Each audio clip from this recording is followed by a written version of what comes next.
So for part A of FRQ2, it's asking us to derive an expression for the tangential speed in terms of the radius and the time period. So in basically simple terms, it's asking us to create that equation, but in reference to the conical pendulum. So it's spinning in a circle, and to find the distance of that circle, you need to find the circumference. And the circumference equals 2 pi times the radius. So now we know our distance. And the time period in t, that's just t. So the tangential speed, or I guess the velocity, would equal 2 pi r over the time period t. So that would be your answer. Part B asks us to derive an expression for tangential speed in terms of length, time, and delta, and the degree in which the string is spinning at. For this problem, the radius is going to equal the length times sine theta. We can figure it out just using some simple trigonometry. And then since we know that not just the radius alone can give us the entire distance of the circle, you know that circumference equals 2 pi over r. The speed, or the velocity, we can just substitute r for L times sine of theta. So the tangential speed is going to equal the length times sine of theta times 2 over, let me write that. 2 pi times the length times the sine of theta all over time. That's your answer. So part T is asking us to prove that tangent speed is equal to the square root of gravity times the radius times tangent. So what we can do to start is by using the tension in the y-axis and knowing that it's equal to Fg. And this part is just breaking up stuff. So the tension on the y-axis is going to equal tension times the cosine in this particular situation equals the mass times gravity. And then if we try to get tension by itself, tension is going to equal mass times gravity over cosine. Now let's do the same. Now if we do the same thing with the tension on the x-axis, that's going to equal the centripetal force. So that means that if we break this up, that's going to equal tension times the sine is equal to the equation for centripetal force, which is mass times velocity squared over the radius. And if we try to get tension by itself, that is going to equal, it's not very pretty, but mass times velocity squared over the radius all over sine of theta. So a true statement would be mass times gravity over cosine is equal to mv squared over the radius over sine. But let's try to clean this up again because I don't really like the fraction over the fraction. So if we just multiply sine on both sides, you are going to get mg sine mass times gravity times sine over cosine equals mv squared over the radius. Now from here, since we have true statements, let's try to get b by itself. So first we can start off by canceling mass. It's in there twice. So that means that gravity times sine over cosine equals velocity squared over the radius. if we use trig, we can recognize that sine over cosine is just equal to tangent. So g times tangent equals b squared over r. And since this is on the top, that means g times tangent times radius is going to equal v squared.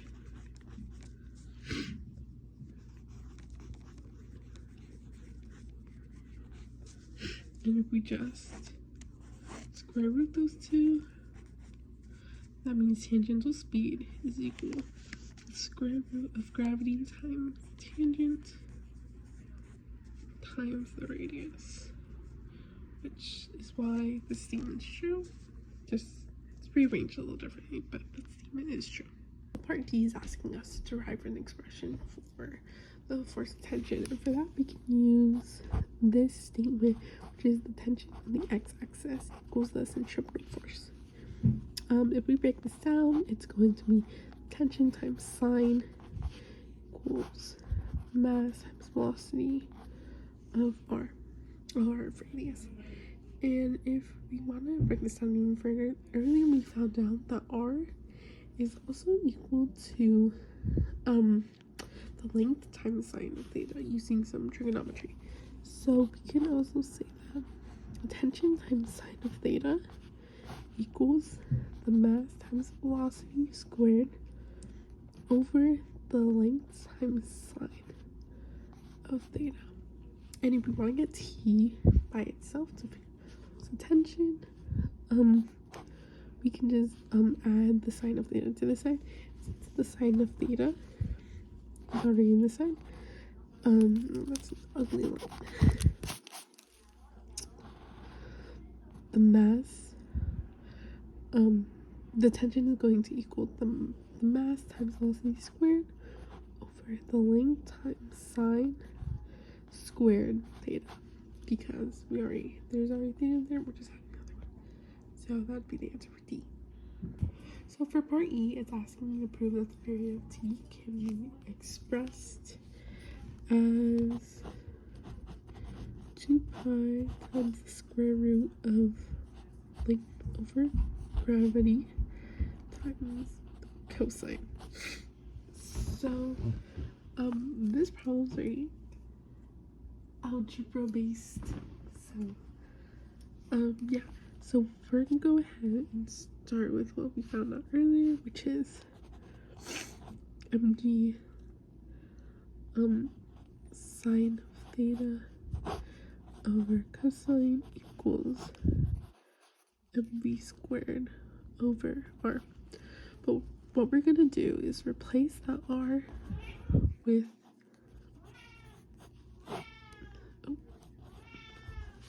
we're gonna replace the r with what we found out earlier, which was the radius equals the length times sine of theta. So next, let's simplify a little bit.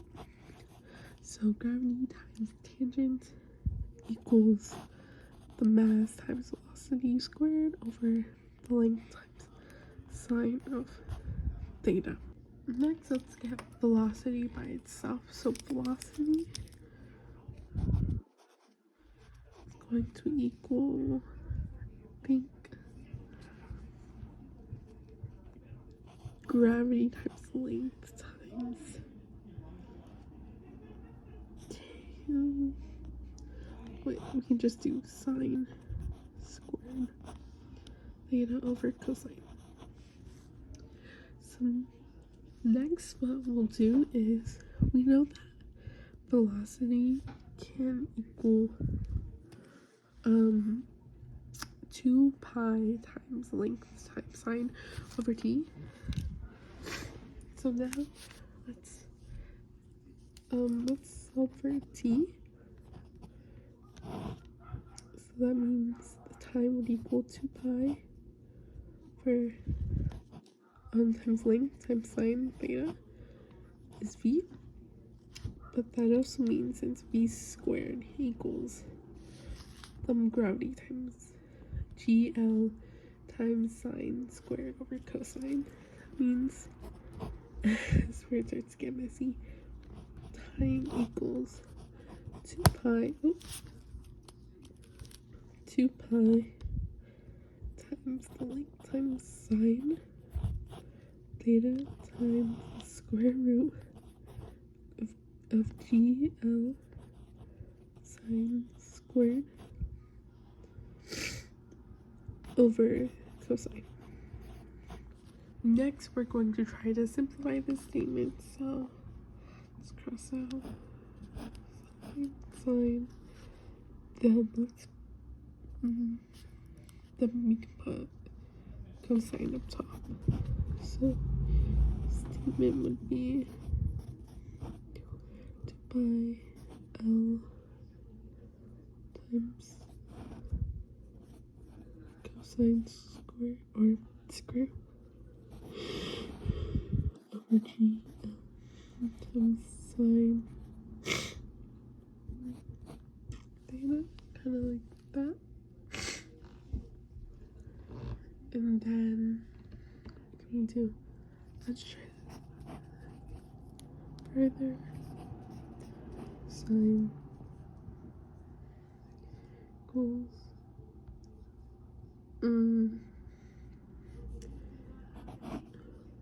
L over G times the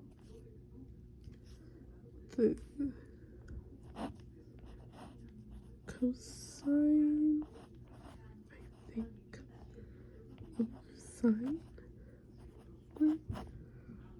Not sine squared, but a variation of that. Or it'd be, I guess, 1/2 sine. I guess. Then we can cancel out the radical. And that would leave us with 2 pi over length, or times the square root of length times gravity times cosine. I think, yeah. So I was asking if the mass of the block was 5 kilograms, length was 4 meters, and the angle was 30 degrees, calculate the tangential speed. So for tangential speed, that's gonna equal, if we use with what's given to us and an equation that we figured out, if we use this equation, tangential speed equals 2 pi over times length times sine of 30, or times sine over t. 2 pi times sine over t. And just plug in our values. 2 pi is 4 times sine of 30 over t. But now we have to figure out what t is. So we proved earlier that time is equal to 2 pi times the square root of length over g times cosine. So we can use 2 pi times the square root of length over g times cosine. And if we just if we just plug values in, it's gonna be 2 pi times the square root of 4 over 9.8 times cosine of 30. If we go ahead, plug that into our calculator,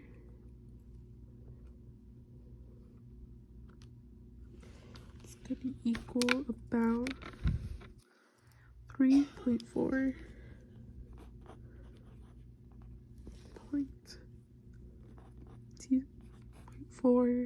we'll say 8 seconds. So we can go ahead and plug that into our velocity equation. So let's go ahead and figure out 2 pi 4 times sine of 30 is equal to 12.566 over 3.48 seconds. let's just plug that to our calculator. And that means the velocity, tangential velocity, will equal 3.611 meters per second. There you go. So part G is asking us to find the tension in the string, the magnitude of the tension in the string. For this, I'm going to use tension of the string on the y-axis equals the force of gravity. Let's go ahead and break that apart. So tension times cosine equals mg. Now we're just going to plug in some values. So tension of cosine 30 equals 5 times 9.8 if mass equals 9.8 in this equation, and the equals 30. So the tension of cosine of 30 is going to equal 49, and if tension would also equal 49 divided by the cosine of 30. So that means tension is going to equal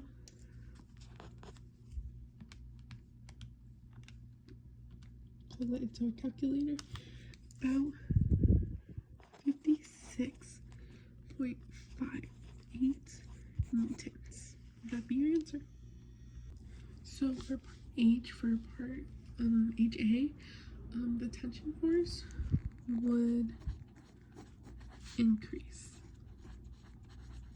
if the tangential speed increased, because one part of the tension force is the tension on the x-axis equals Fc, and the equation for Fc equals mass times velocity squared over the radius. And since if the velocity would increase into a bigger number, then that means if it's divided by the same radius, the centripetal force is going to come out to a bigger number, which means the tension will come out to a bigger number as well. If you were to increase the tangential speed, the radius would stay the same, because the equation for radius is length times sine of theta, and that has nothing to do with velocity, which means that the radius is going to stay unchanged. For HC, the centripetal force would increase as well, because as we discussed a little bit earlier, the centripetal force is mass times velocity for the radius. If the velocity increases, then it's going to be a bigger number divided by the same number, which in turn will get you a bigger number. Pretty simple. That's it.